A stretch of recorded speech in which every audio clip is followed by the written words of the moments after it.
We're 2 weeks in, we're 2 weeks in, we're 2 weeks in. 1 week to go. Yeah, day 14. Welcome back. When we're talking about positivity, it's about, positive, you've got to be positive. That doesn't mean we don't have our bad days. So if we're going to be pushing positivity, I think it's important that we need to learn how to deal with its relative opposite, which is grief, depression, feeling rough and the bad and the times you get hurt, man. And if you pretty much look at the 5 stages of grief, you have denial, anger, bargaining stage, a bit of manipulation, depression, and then finally you get to acceptance. So with this way, there's also 5 steps where you can actually reverse engineer a whole bunch of this stuff and actually get to the end a lot faster. When something really bad has happened to us, 5 years later, after all those stages and all the depression and everything, you look back and go, wow, it set me free from a lot of my old perceptions, and I've stepped into a whole new freedom, and that big expansion actually happens. So the whole point here is let's not wait 5 years for that to happen. We're going to get bulldozed. Everything's cyclical. You're going to have your highs where you're going to be booming. Yeah, everything's good, and that's it.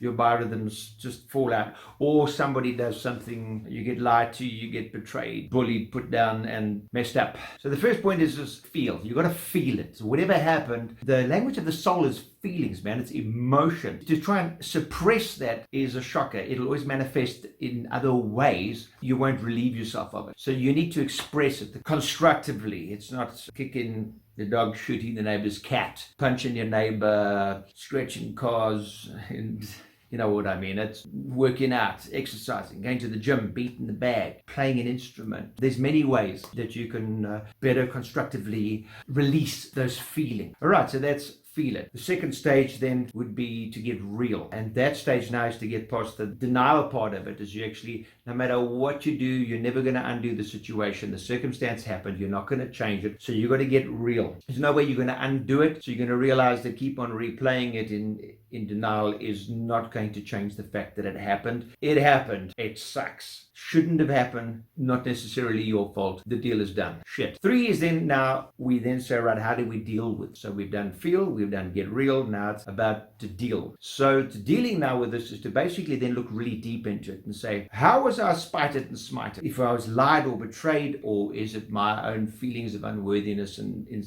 feeling insubstantial? What expectation did I have that was so broken? What sentimentality did I have to this expectation or to this thing that was shattered? What were those? And then it's about figuring out a way to actually seeing a way to say, right, maybe those sentimentalities, those attachments and everything, you kind of have outgrown them, and it's time to surrender them. It's time to actually say, right, I'm going to need to let these go. That was then, this is now. It's a new moment. I'm going to have to see it in a different light. That's the deal part. Then you get to stage 4, which is the heal, which is basically all what we want to do. Normally, healing is basically giving yourself love. It's giving yourself your worth. Tony Robbins says that depression is basically when you're only focused on yourself the whole time. And I think it's focused on yourself and what you didn't get or what you haven't got, which leads you into that. And he says the best way to get past that is to go and contribute, to go and do something for somebody else, because then immediately that lifts you up completely out of your wallowing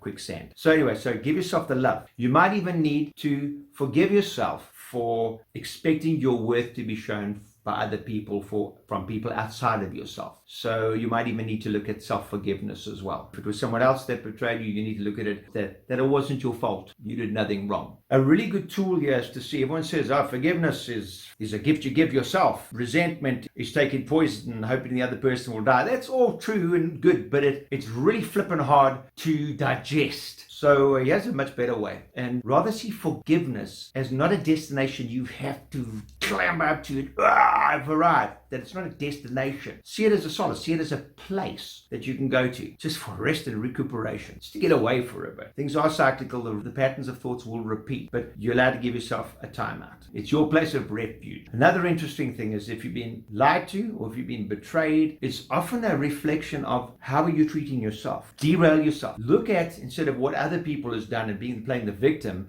is saying, in what ways have I been betraying myself? And I promise you will find them. Universe is strange ways of showing you the stuff that you need to work on internally. In what ways have you lied to yourself?